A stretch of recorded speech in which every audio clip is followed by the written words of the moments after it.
जीवे घेतला दशरथ दुःखी भरत पैकीला। प्रभु रामचंद्र भगवान की जय। भरत मायेचा प्रताप सांगू लागलेला आहे की मायेमुळेच हे झालेलं आहे। कारण कैकेयीची असणारी माया ही भरतावरती होती आणि त्या मायेच्या पोटीच कैकेयीनं राजा दशरथाकडे 3 वर मागितले आणि त्यामध्ये मुख्य वर असणारा मुलगा राजा भरत झाला पाहिजे हे मायेपोटी केलेलं आहे तिने। आणि त्याच मायेनं काय केलं की जो सक्का मुलगा आहे त्याला राजगादी मागितली आणि सावत्र मुलाला मात्र वनवासाला पाठवलेला आहे। म्हणून भरत म्हणू लागलेला आहे की रामा, मी या मायाच्या जाळ्यामध्ये अडकणार नाही। माया ही खोटी आहे, माया ही तात्पुरती आहे आणि माया ही अशाश्वत आहे। त्यामुळे या मायेमध्ये मला अडकायचं नाही। जे काही मायेमुळे घडलेलं आहे त्याचा मी तिरस्कार करून या ठिकाणी आलेलो आहे आणि या ठिकाणी येऊन सुद्धा पुन्हा तू मला राज्याभिषेक करून त्याच मायेमध्ये गुंतवण्याचा प्रयत्न करत आहेस। परंतु रामा, मी मात्र त्या मायेमध्ये आता अडकणार नाही। मायेचे केले ऐसेची घडे घडे एक पिंडी बंधुसी वर पडे सुने पुत्रा करोनी उघडे वनारो कडे दवडिले। रामा, तू आत्ताची मायेची करणी पाहत आहेस। मायेनं काय केलं की सक्का मुलगा असणारा राजगादीवरती बसवायचा, सावत्र मुलाला वनवासाला पाठवायचं आणि त्यामध्ये किती जणांचा छळ होत आहे, किती जणांना कष्ट सोसावं लागत आहे। राजा दशरथाला प्राण गमवावा लागला।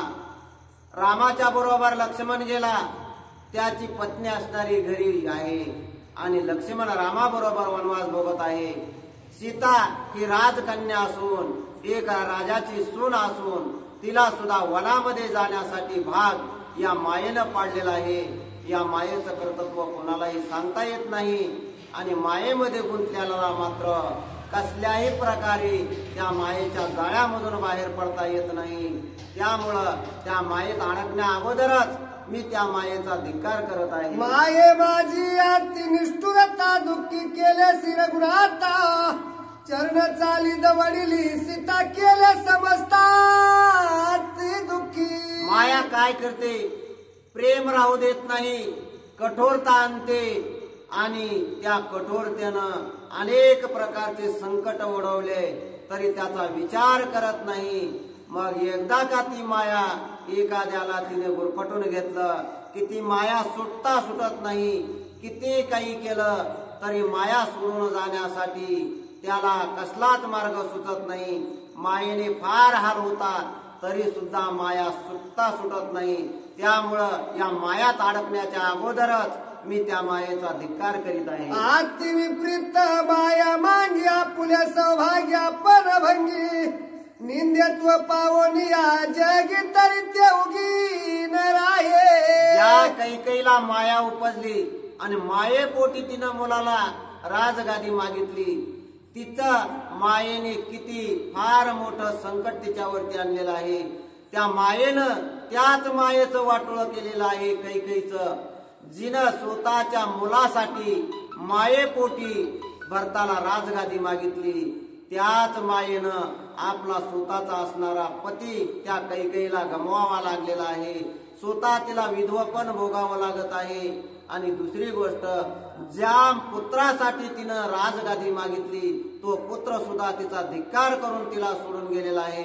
म्हणजे हे काही सामान्य किंवा लहानसहान संकट नाही, एवढं मोठं संकट त्या कैकेयीवरती मायेमुळे आलेलं आहे। अवघड मायेचे लक्षण पण असे आणले रांडपद आपले करोनी काळे वदन सुखे सज्जन दुःखी केले। कैकेयीला मायेमुळे आपला पती गमवावा लागला, विधवा पण तिला सोसावं लागलं।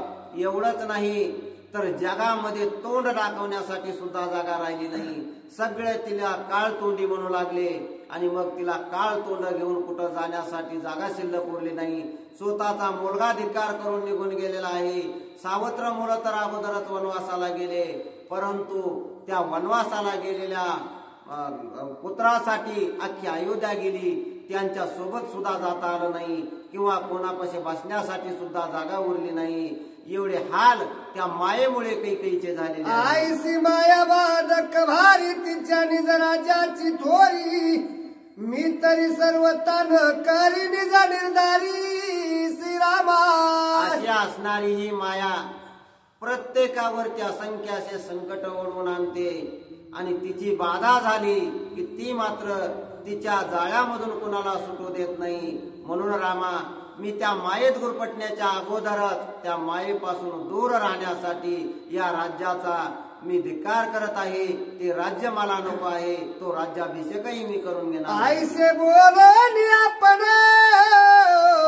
सवे घातले लोटांगण मस्तकी धरले श्रीरामचरणे अश्रू पूर्ण पळाले. एवढं बोलून भरताने प्रभू रामचंद्राच्या पायावरती डोकं ठेवलं आणि समोर लोटांगण घालू लागला. त्यावेळी रामानं त्याला उचलून घेतलं. उचलून घेऊन त्याच्या कपाळाचं चुंबन प्रभू रामचंद्राने घेतलं. त्यावेळी भरताच्या डोळ्यामधून अश्रुधारा वाहू लागलेल्या आहे. रामाच्या सुद्धा डोळ्यामधून अश्रुधारा वाहू लागलेल्या आहे. ते कोणी भरताचे लक्षण श्रीराम बोलिला पण दशरथाच्या अंतीचे वचन अन्यथा पण कदा न करावे. मग भरताला जवळ घेतलं, पाठीवरून हात फिरवला आणि भरताचं सांत्वन प्रभू रामचंद्र करू लागलेले आहे की भरता, तू बोललास ते सगळं काही खरं आहे, परंतु त्यामुळं वडिलाचं जे काही वचन आहे ते वचन आपल्याला मोडता येणार नाही. वडिलाचं वचन पाळणं हे तुझंही कर्तव्य आहे आणि माझं सुद्धा कर्तव्य आहे. अशा प्रकारे भरताची समजूत घालून भरताला राजगादीचा स्वीकार करण्यासाठी राम विनू लागले. राम राम करिता स्मरण राय मजला दिदला प्राण तेन करविले वन प्रयाण त्याने तापन काही न करी. राम सांगू लागले की भरता, ज्या वडिलानं आज्ञा वनवासाला जाण्याची दिली आणि ती आज्ञा मी शिरसावंत मानली, त्या आज्ञा पाळण्याचं वचन मी दिलं, ते वचन मी कदापि मोडणार नाही. अरे मी येत असताना दशरथ राजाने राम राम म्हणून स्वतःचा प्राण दिला तरी सुद्धा मी परत फिरलो नाही. आणि मग ज्या वडिलांनी आज्ञा देऊन प्राण सोडला तरी त्यांच्या भेटीला गेलो नाही, तो राम आता मात्र वडिलांनंतर ते राज्य उपभोगण्यासाठी कदापिही परत येणार नाही. वनवासाचे व्रत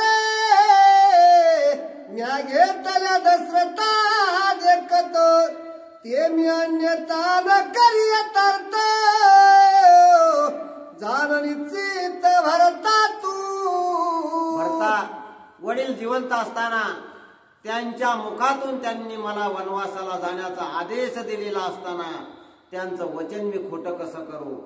जे वडील मला आज्ञा देऊन स्वर्गवासी झाले त्यांच्यानंतर मी त्यांच्या राज्याचा उपभोग कसा घेऊ? ज्या वडिलांना मी वचन पाळण्याची आज्ञा दिलेली आहे ते वचन मी पूर्णपणे पाळणार आहे. आता मात्र मी परत येणं आणि त्या गादीचा स्वीकार करणं हे कदापिही शक्य होणार नाही. ऐकोनी श्रीरामाचे वचन भरते मांडिले निर्वाण देऊ पाया पुला प्राण प्रायो पक्षे न करोनी आय. भरताने अनेक प्रकारे रामाची समजूत घालण्याचा प्रयत्न केला. रामाने हे भरताचा अनेक प्रकारे समजावून सांगण्याचा प्रयत्न केला. दोघंही ऐकत नाही. आणि भरताने तर पण केला होता की मी रामाला परत आणणार आहे, राम आता परत येत नाहीत. हा विचार भरताच्या डोक्यामध्ये पक्का झाला आणि भरताने ठरवलं की राम आता असं परत येणार नाहीत तर मी सुद्धा अयोध्येला परत जाणार नाही. याच ठिकाणी मी प्राणाचा त्याग करीन, परंतु मी परत जाणार नाही असा हट्ट भरताने धरलेला आहे. रघुनाथ ऐसा झाला इत्यार्थ तेने दुःखी झाला भरत प्राण त्यागार्थ सिद्ध झाला. भरताने पूर्णपणे ओळखलं होतं की आता काही केल्या राम परत अयोध्येला येणार नाहीत. आणि मी तर रामाला अयोध्येला परत न्यायचं या हेतूने या ठिकाणी आलेलो आहे. आता जो माझा हेतू होता तो हेतू काही सफल होत नाही.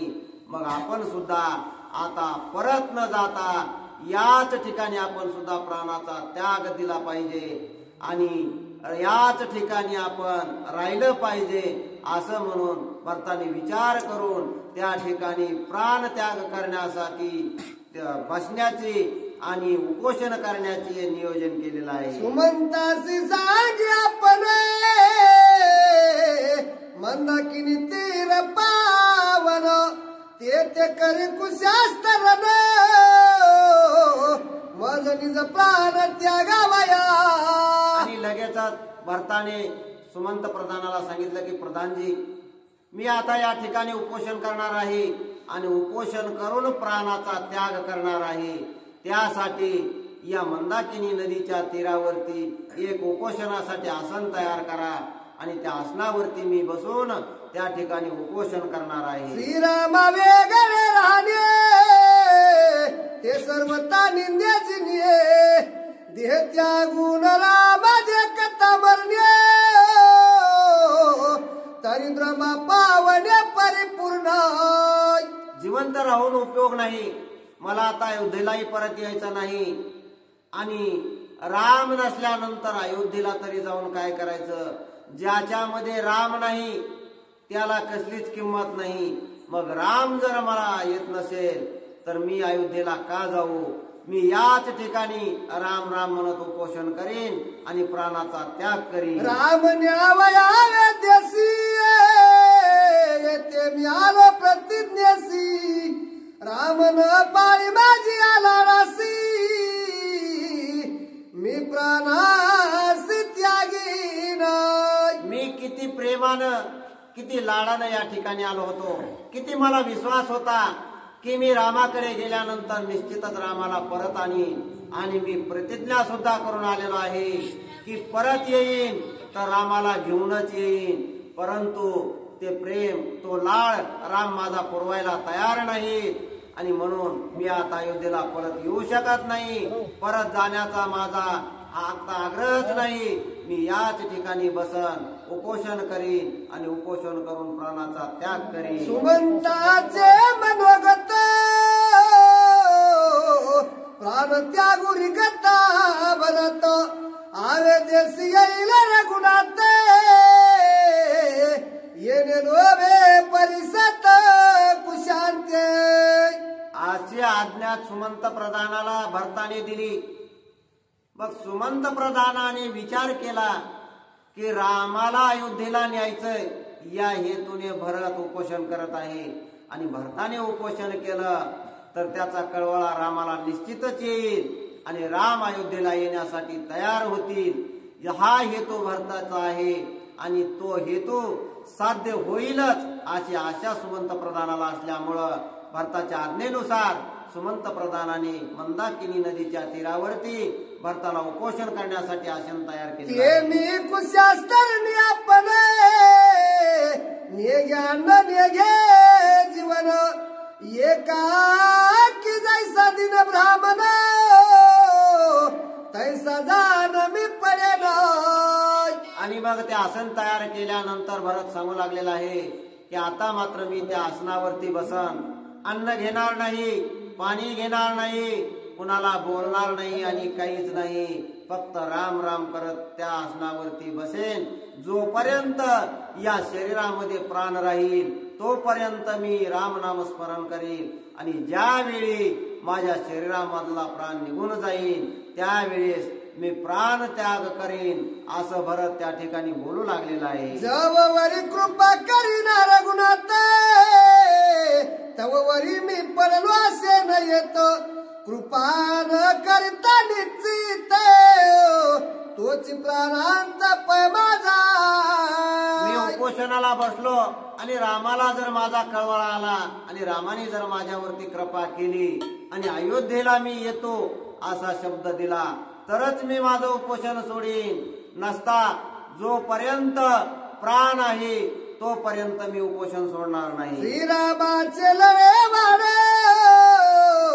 रामची न पुरवी माझे कोण तय मज नाही दिहाची चाड ती अजून धड निधान होईन मी रामाचं लाडकं लेकरू आहे. रामाने माझा लाड पुरविला पाहिजे हा माझा हेतू आहे.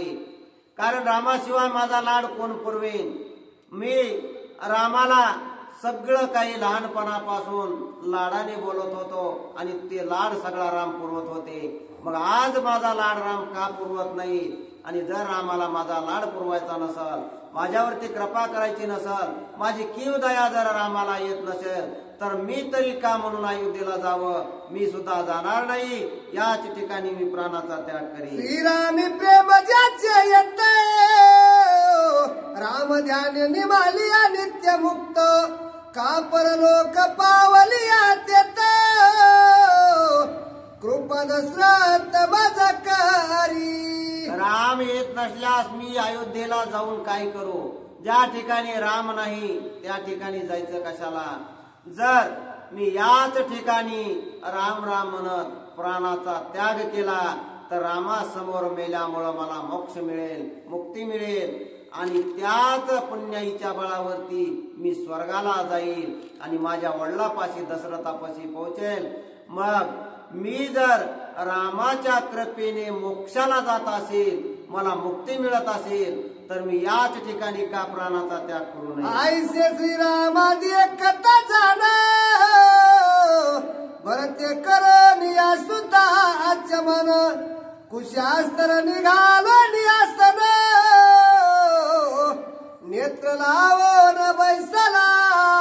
असं म्हणून भरताने हातावरती पाणी घेतलं, संकल्प केला, पाणी सोडलं आणि पाण्याचं आगमन केलं आणि ज्या ठिकाणी सुमंत प्रधानाने आसन तयार केलेलं होतं त्या आसनावरती भरत जाऊन बसलेला आहे आणि बसून रामाचं ध्यान करू लागलेलं आहे. हे दे कोणी समजत अवघे झाल्या भूत असत्यवादी न भरत प्राणनिश्चित त्यागी. भरत त्या उपोषणाच्या आसनावरती जाऊन बसलेला सर्व लोकांनी पाहिलेला आहे. त्यावेळी त्या ठिकाणी हाहाकार झाला. सर्व लोक घाबरून गेलेले आहेत. कारण सगळ्यांना पटलं होतं की भरत आता या आसनावरून प्राण त्याग केल्याशिवाय उठणार नाही. भरत सुद्धा रामासारखाच हट्टी आहे, सत्यवचनी आहे आणि एकदा का वचन दिलं तर ते वचन तो मोडणार नाही. आता भरताने वचन दिलेलं आहे की जोपर्यंत राम परत येणार नाही तोपर्यंत मी अयोध्येला येणार नाही आणि रामही अयोध्येला येणार नाही आणि भरत सुद्धा आता उपोषण सोडणार नाही. म्हणजे भरताचा निश्चितच या ठिकाणी शेवट होईल असं सर्वांना वाटू लागल्यामुळं सर्वजण त्या ठिकाणी घाबरून गेलेले आहेत. श्रीरामाचे कृपेविन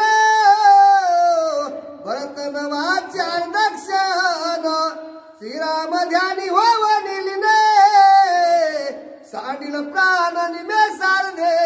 भरताने आता प्रतिज्ञा केलेली आहे. भरत आपली प्रतिज्ञा सुद्धा मोडू देणार नाही. आता भरत कसल्याही प्रकारे उपोषण सोडणार नाही.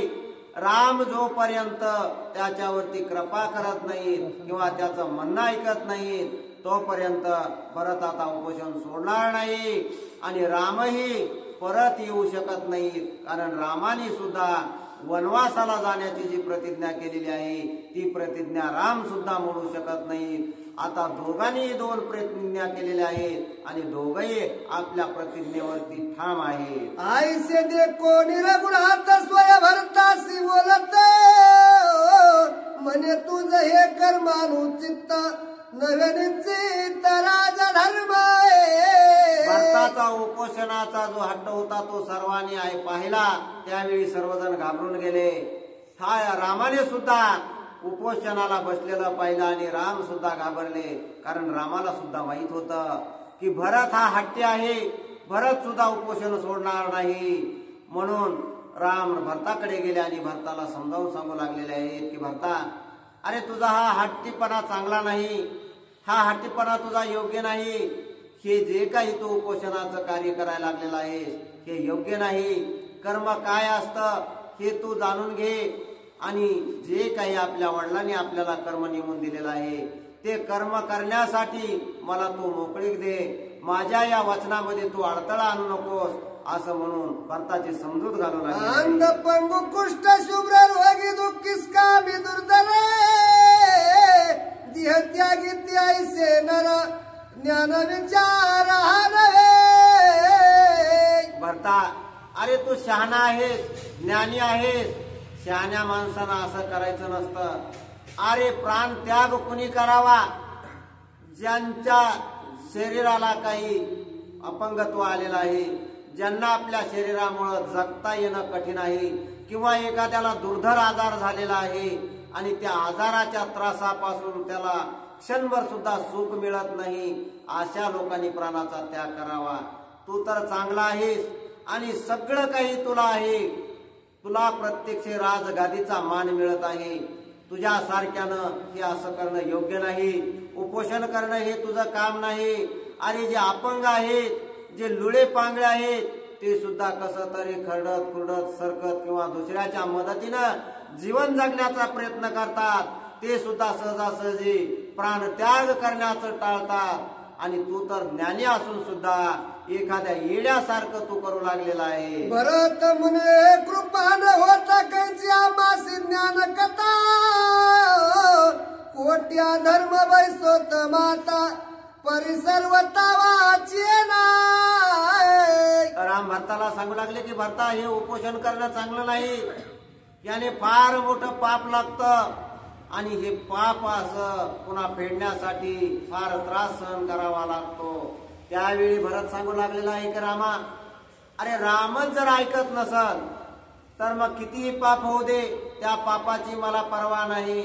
रामाशिवाय मी एक क्षणभर सुद्धा जगू शकत नाही.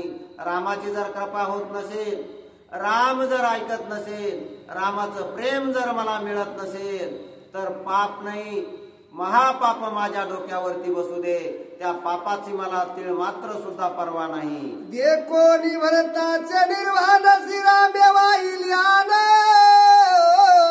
वसिष्ठ चरणाचे प्रमाण दंडकाराने त्याजी नाही.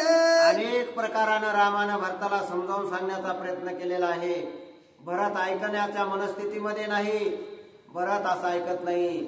म्हणून रामाने सुद्धा भरता पुढे हट्ट धरला की भरता, तू उपोषणाला बसलास, माझं ऐकत नाहीस तर नको ऐकू.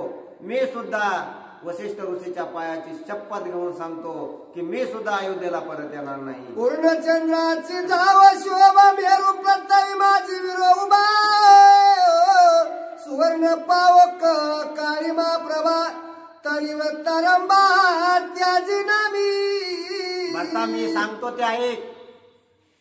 चंद्र संपूर्णपणे काळा जरी पडला तरी मी अयोध्येला परत येणार नाही.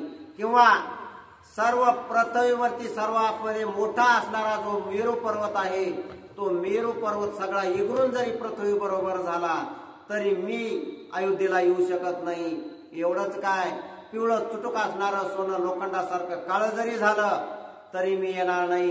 कदाचित ह्या तिन्ही गोष्टी होतील भरता, परंतु हा राम मात्र आपली आन मोडून किंवा ही शपथ मोडून पुन्हा परत अयोध्येला येणार नाही. पश्चिमे उगो दिनकर एक होत सप्त सागर आता प्रळय करो रुद्र तरी राज उत्तर उलांगी. भरता ऐक, पूर्वेला उगवणारा सूर्य एखाद्या वेळी पश्चिमेला उगवेल, किंवा या पृथ्वीच्या बाजूला असणारे 7 सागर आहेत, हे 7 सागर एक होणं म्हणजे पृथ्वी पाण्याखाली बुडणं, किंवा प्रळय रुद्रासारखं महान संकट या पृथ्वीवर येणं हे शक्य होईल. परंतु हा राम मात्र आता अयोध्येला येणं शक्य नाही. दीपाचा पतंग घोट भरून वाची मोठ बांधोले करू रुद्रात्य सुखे गिळो उंदिरू तरी व्रत विचारू त्यागिना. राम भरताला सांगू लागलेला आहे की भरता, अशक्य होणाऱ्या गोष्टी सुद्धा शक्य होतील. जसं आबाळाची मोठ बांधता येत नाही. आबाळ काय हे कवटाळ्यात बसण्यासारखं नाही किंवा गठोडा बांधण्यासारखं नाही. विशाल असा असणारा आकाश आहे. कदाचित या विशाल आकाशाची मोठ म्हणजे गटुडं बांधून एखादं लहान लेकरू घेऊन येणं शक्य आहे, परंतु एखादा रुद्र म्हणजे महाभयानक विशाल काय असणारा क्रोधी असणारा शंकराचा अवतार आहे, त्याला सुद्धा एखाद्या वेळी लहानसं उंदीर गिळू शकेल, परंतु हा वनवासाला निघालेला राम मात्र आता परत फिरून अयोध्येला येणं शक्य नाही. आणि पण मृगजळा माझी मेरू बुडो मक्षिका पाकी आकाश उडो तरी मागे मुरडो मी न शके. कधी काळी आग्नीला पतंग असणारी जी पापळी आहे ती सुद्धा दीपाला गिळून टाकेल, किंवा मेरू पर्वत पाण्यामध्ये बुडवण ही पृथ्वी नाहीशी होईल. अशा अशक्य असणाऱ्या गोष्टी सुद्धा कधी काळी शक्य होतील, परंतु एकदा का या रामानं दिलेला शब्द आहे तो शब्द राम आता परत फिरवू शकत नाही. रामे वाहिली निर्वाणान भरत कुशास्त्र निर्वाण हाहाकार गरजती जन करीती रुदन अवघेई. हे दोन भाऊ दोन्हीकडे हट्टाला पेटलेले आहेत, दोघही आपापला हट्ट धरून बसलेले आहेत. भरत उपोषणाला बसलेला आहे आणि रामही सांगू लागलेला आहे की काही झालं तरी हा वनाला निघालेला राम आता मात्र काही केल्यानं अयोध्येला परत येणार नाही, असं दोघही दोन्हीकडे हट्टाला पेटलेले आहेत. त्यावेळी त्या ठिकाणी जे काही अयोध्येमध्ये असणारे लोक आले होते ते सर्व अयोध्येमध्ये आलेले लोक हाहाभूत झालेले आहेत, म्हणजे बेचैन झालेले आहेत, घाबरून गेलेले आहेत. ते म्हणू लागले की आता रामही येणार नाही आणि भरतही येणार नाही, म्हणजे भरताचाही या ठिकाणी प्राणत्याग होईल आणि राम तर वनवासाला आलेलाच आहे. आता काय करावं या विचाराने सर्वजण बेचैन झालेले आहे. सुटली एक सरी आक्रंदे ररती नरनारी ते सावधावा कोण करी वनतारी आकांता. सर्वजण घाबरलेल्या मनस्थितीमध्ये आहेत, कोणीच कुणाला काही बोलण्याच्या मनस्थितीमध्ये नाही. मग अशा स्थितीमध्ये रामाची समजूत कोण घालील किंवा भरताची समजूत कोण घालील? कोणीच त्या दोघांची समजूत घालण्यासाठी तयार नाही, कारण सर्वांच्या मनस्थित्या घाबरलेल्या आहेत, सर्वजण भितरलेले आहेत. आता काय होईल याच्या चिंतेमध्ये सर्वजण मग्न आहेत. मग या दोघांची समजूत घालण्यासाठी कोणीतरी यावा आणि कोणीतरी यांची समजूत घालावी, अशा प्रकार प्रत्येक जणाला त्या ठिकाणी वाटू लागले. रघुनाथ वन उल्हास्याला भरत प्रतिज्ञापने दोहीचा अंत महानंत वळावला. लोक म्हणू लागले, पा केवढ्या मोठ्या आशेनं भरत रामाला अयोध्येला नेण्यासाठी आलेला आहे, त्याच्या सोबत आपण सुद्धा किती उल्हासाने आलेलो आहोत, परंतु इथे आल्यानंतर कशाचं काय? आता भरतही अयोध्येकडे नाही आणि रामही अयोध्येकडे नाही, या ठिकाणी फार मोठं संकट आलेलं आहे. मग हे दोघही जर अयोध्येमध्ये येत नसतील तर आपण तरी अयोध्येमध्ये कशाला जायचं आणि का म्हणून जायचं? आता या ठिकाणी आलेल्यापैकी एकही कोणी अयोध्येमध्ये जाणार नाही. आता या ठिकाणी काय होईल, कसं होईल याचाच विचार ते एकमेकाला विचारू लागलेले आहे. बुडाली सूर्यवंशाची कीर्ती तोरवडवली अपकीर्ती एवढी कैकईची ख्याती केली शांती सर्वांची. लोक म्हणू लागले, कशाचं काय खरंय? काही एका क्षणाचं सुद्धा कोणाचं काही खरं नाही. निघताना आपल्याला फार मोठी आशा होती, परंतु या ठिकाणी त्या सर्व आशेवरती पाणी पडलेलं आहे. काय या सूर्यकुळाची मोठी महती होती, काय या सूर्यकुळाचं श्रेष्ठत्व होतं. या कुळामध्ये असणाऱ्या राजांनी किती पराक्रम केले, किती महानता मिळवलेली आहे.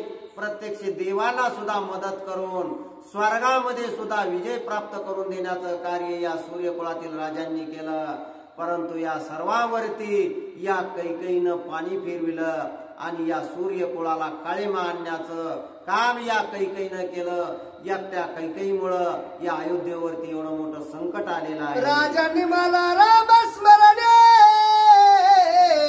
राम भरत निमती प्रतिज्ञापने प्राणसाठी जे लक्ष्मणे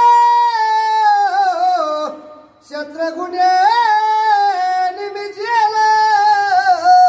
काय या कैकेयीला दुर्बुद्धी सुचली, काय तिच्या मनात आहे. एक तर राजा दशरथाला तिने मारलेला आहेच, परंतु आता भरतही उपोषणाला बसलेला आहे. म्हणजे भरत सुद्धा प्राणत्याग करणार, इकडे रामही प्राणत्याग करणार. आणि रामाने प्राणत्याग केल्यानंतर ज्या रामाच्या साह्यासाठी आलेला लक्ष्मण आहे तो सुद्धा प्राणाचा त्याग करेल. म्हणजे एकट्या कैकेयीमुळं किती जणाला प्राणाला मुकावं लागणार आहे. आणि जर भरतही अयोध्येला नाही, रामही अयोध्येला नाही म्हणल्यानंतर ही सर्व आलेले अयोध्यावासी सुद्धा या ठिकाणी प्राण देतील. म्हणजे या सर्वांच्या प्राणाला कारणीभूत असणारी ही काळतोंडी कैकेयी आहे असं म्हणून सर्वजण त्या कैकेयीला दोष देऊ लागले. मग येतो निमागुती कोण जाईल ते प्रती झाली अवघी यांची शांती. कैकेयी युक्ती आता या ठिकाणाहून कोणी सुद्धा परत जाणार नाही. अयोध्येमध्ये असणारे अयोध्येमध्येच राहतील आणि या ठिकाणी आलेले सर्वजण आपल्या प्राणाचा त्याग करतील. तिकडच्याला इकडची खबर लागणार नाही आणि इकडचा कोणी तिकडं जाऊ शकणार नाही. एवढे अनर्थ या एकट्या कैकेयीमुळे ओढवलेले आहेत. आता काय करावं या विचारामध्ये सगळेजण हळहळ करू लागले. भविष्य जाणून संपूर्ण वसिष्ठ न बोले वचन जनासी अति दुःख दारुण कोणासी कोण संभोगी. सर्वजण त्या ठिकाणी घाबरलेल्या मनस्थितीमध्ये आहेत. कोणीच कोणाला काही विचार सांगायला तयार नाही. प्रत्येक जण आपापल्याच विचारामध्ये मग्न आहे. परंतु या सगळ्या गोष्टी वसिष्ठ ऋषींना माहित होत्या. सर्वांमध्ये जाणते असणारे वसिष्ठ ऋषी होते. वसिष्ठ ऋषींना वाल्मिकी ऋषीने लिहिलेलं रामायण माहित होतं. पुढे काय घडणार आहे हे भविष्य सुद्धा कळत होतं. सगळं काही कळत असून सुद्धा वसिष्ठ ऋषी मात्र शांत होते.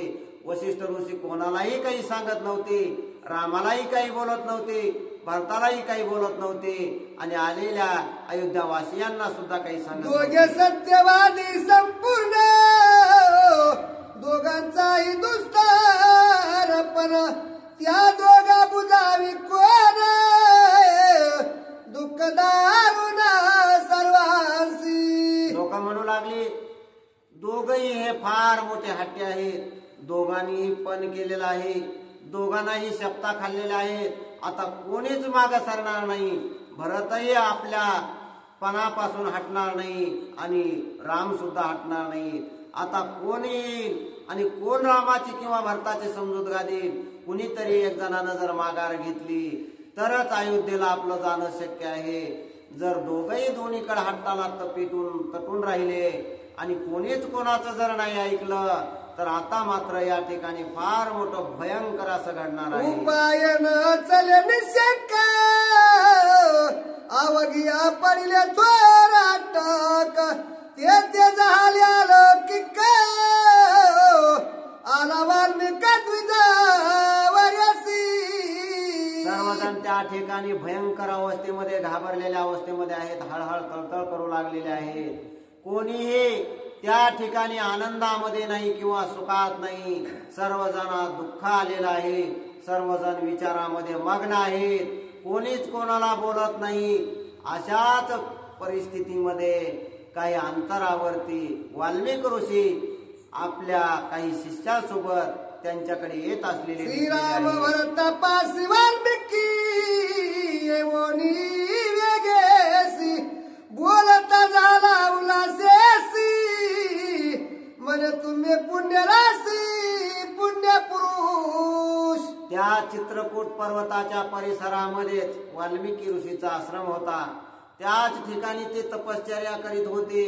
रामायण आपल्या शिष्यांना सांगत होते, शिकवित होते. म्हणून ते त्या ठिकाणी शिष्यासहित आलेले आहेत आणि येऊन आता रामाशी काय बोलतील, भरताशी काय बोलतील हे सर्वजण अति उत्सुकतेने पाहू लागलेले आहेत. धन्य धन्य दशरथ पिता, धन्य धन्य तुमच्या माता, धन्य धन्य तुमच्या कथा लोक समजतात तारका ऋषी त्या ठिकाणी येऊन भरताला आणि रामाला दोघालाही उद्देशून बोलू लागलेले आहेत की भरता आणि रामा, खरोखर तुमच्या असणाऱ्या आई ह्या धन्य आहेत.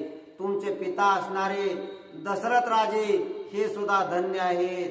कारण रामाचं जे कार्य आहे ते वाल्मिकी ऋषीने लिहून ठेवल्यामुळं पार पडणं अतिशय गरजेचं आहे. म्हणून भरतानं अयोध्येला जाणं, रामानं वनवासाला राहणं हे महत्वाचं असल्यामुळे वाल्मिकी ऋषी त्यांना खुश करण्यासाठी, त्यांच्या मनाचं समाधान करण्यासाठी बोलू लागलेले आहेत. तुमचे निधैर्यासी धैर्यता, तुमचे निवीर्यासी वीर्यता, तुमचे निस्वैर्यासी स्वैर्यता, सत्यासी सत्यता तुमचे. रामा, तुझी केवढी मोठी महानता आहे. अरे धैर्याला सुद्धा धीर रामामुळे आहे. सत्याला सत्य रामामुळे प्राप्त झालेला आहे. जे काही कीर्ती आहे ती रामामुळे आहे. पराक्रम हा रामामुळे आहे. तुमच्या कुळाचं एवढं मोठं नाव आणि एवढी मोठी ख्याती ही रामामुळे झालेली आहे. कारण पुढं राम जन्माला येणार आहे. त्यामुळे त्या पाठीमागचे राजे सुद्धा फार मोठे पराक्रमी बनलेले आहेत. एवढं मोठं तुमचं कुळ, एवढं मोठं तुमचं शीळ आणि इतके पुण्यवान तुमचे वडील राजा दशरथ आणि तुमच्या आईचे पुण्याई, एवढं मोठं कार्य असताना सुद्धा तुम्ही हे असं हट्टाला पेटून का बसला. धन्य धन्य सूर्यवंशी, कीर्ती जोडिली वंशानुवंशी, राज्य लोभ नाही दोघासी, या लागी भेटीसी मिळालो. त्याच सूर्यवंशामध्ये जन्माला आलेले राम आणि भरत हे सुद्धा दोघंही धन्य आहेत. किती त्यांच्या मनाचा मोठेपणा आहे. भरताला सुद्धा कैकेयीनं राज्य मागून घेतलं, परंतु त्या राज्याचा अभिलाष भरताला नाही. आणि रामानं त्या राज्याचा त्याग केलेला आहे. म्हणजे रामाला सुद्धा त्या राज्याची अभिलाष नाही. दोघही या राज्याचा त्याग करण्यासाठी किती उदार अंतकरणाचे आहेत. खरोखरच भरता, तू सुद्धा अतिशय उदार अंतकरणाचा आहेस आणि रामा, तू सुद्धा धन्य आहेस. अशी दोघांची समजूत वाल्मिक ऋषी. वाल्मिकाश्रम चित्रकुटी परीन घ्यायची श्रीराम भेटी, ते कोणी दोघे बंधू संकटी, आला उठा उठी समाधान. या चित्रकूट पर्वतावरती येऊन रामाला बरेच दिवस झालेले आहेत आणि त्या चित्रकूटाच्या सभोवताली या वाल्मिकी ऋषीचा आश्रम होता. राम वनाला आल्याची माहिती सुद्धा वाल्मिकीला होती, परंतु आजपर्यंत वाल्मिकी ऋषी रामाच्या भेटीला आले नाहीत. आज भरत आलेला आहे आणि भरत हट्टाला पेटून उठलेला आहे. मग यातून काहीतरी मार्ग निघावा यासाठीच वाल्मिकी ऋषी रामाच्या आणि भरताच्या भेटीला आले. दोघा द्यावया समाधान वाल्मिकाला शापन, जाणून अनागत ज्ञान काय वचन बोलिला. भरताच्या मनाचंही समाधान झालं पाहिजे, रामाचा पणही पूर्ण झालेला पाहिजे. कारण रामाला पुढील कार्य करणं गरजेचं आहे. त्यासाठीच राम पण करून मनाला आलेले आहेत. दोघाचाही पण शेवटाच गेला पाहिजे. म्हणून वाल्मिकी ऋषी भरताला आणि रामाला पुढील भविष्य जाणून, म्हणजे रावणाला राम मारणार आहे हे भविष्य जाणून भरताची समजूत घालू लागली. ऐक स्वामी रघुनाथ, अवतारी धर्मज्ञ तू भरता, काय सांगेन तुमच्या हित श्रीरामचरित्राती गुह्ये. दोघालाही वाल्मिकी ऋषी म्हणू लागले, भरता अरे तू हुशार आहेस, रामा तू सुद्धा हुशार आहेस. दोघही तुम्ही जाणते आहात आणि जाणते असून असं हट्टाला पेटून उठलात. परंतु मी तुम्हाला धर्माचं कार्य सांगतो, ज्यामध्ये तुमचंही हित आहे, सर्वांचंच हित आहे आणि कोणाचाही पण मोडणार नाही अशी युक्ती मी तुम्हाला सांगतो. मज सांगा त्या गण या वया जाण याची कारण, श्रीरामचरित्र गुह्य ज्ञान तुझा संपूर्ण सांगावया. राम मंडळी घेऊन आलेलो आहे, ही शिष्य मंडळी घेऊन आलेलो आहे, हे सगळ्यांच्या हिताचं काय आहे हे तुम्हाला सांगण्यासाठी या ठिकाणी आलेलो आहे. आणि मी जे काही सांगन हे तुमच्या दोघांच्याही हिताचं आहे आणि सर्वांच्याच हिताचं आहे. भूत भविष्य वर्तमान जाणून अतिशयसी सज्ञान ते सांगू आले तपोधन श्रीराम गुहे सांगावया. त्यावेळी वाल्मिकी ऋषी सोबत जी काही ऋषी मंडळी होती ती ऋषी मंडळी ही तपस्वी होती, ज्ञानी होती. त्यांना सुद्धा भूतकाळातलं, भविष्य काळातलं आणि वर्तमान काळातलं तर माहीतच होतं. असे हे जाणते आणि ज्ञानी असणारी ऋषी मंडळी भरताची आणि रामाची समजूत कशा प्रकारे देव ऋषी राज ऋषी आणि आले तपोनिधी ऋषी श्रीराम गुहे ज्ञानासी तुझ्या पासी सांगावया. रामा, ही जे असणारी ऋषी मंडळी आहे हे फार तपस्वी आहेत, हे फार ज्ञानी आहेत, विद्वान आहेत. हे सर्वजण रामा तुम्हाला सांगण्यासाठी आलेले आहेत आणि सर्वांचं हित साधण्यासाठी या ठिकाणी हे सर्वजण आलेले आहेत. यांचं काय म्हणणं आहे ते तुम्ही ऐका. तुम्ही दोघे माटी बैसले ती प्राण संकटी हे दे कोणी ऋषी कृपा दृष्टी आले गुहे गोष्टी सांगावया. अरे तुमचं भविष्य या सर्वांना माहित आहे, परंतु पुढे जे घडणारं भविष्य आहे ते भविष्य तुम्ही या ठिकाणी अडकून ठेवलेलं आहे. तुम्ही दोघंही दोन्हीकडे हट्टाला पेटून उठलात आणि या हट्टामुळं जे काही पुढं साध्य करायचं आहे ते मात्र साध्य होणार नाही. म्हणून तुमची समजूत घालण्यासाठी हे असणारे ज्ञानी आणि विद्वान लोक या ठिकाणी ऐके भरता सावधान सीता श्रीराम लक्ष्मण वनिवासावया ह्याची कारण जे श्रीराम रावण वावनवा. आता भरता हे सर्वजण ज्या कार्यासाठी आलेले आहेत ते गुप्त ज्ञान मी तुम्हाला सांगतो, लक्षपूर्वक ऐका. अरे भरता, राम वनवासाला आला, वडिलांची आज्ञा पाळण्याचं त्याने ठरवलं. हे काही उगाचच नाही, त्या माग अनेक अशा गोष्टी आहेत, त्यामधून अनेक असं साध्य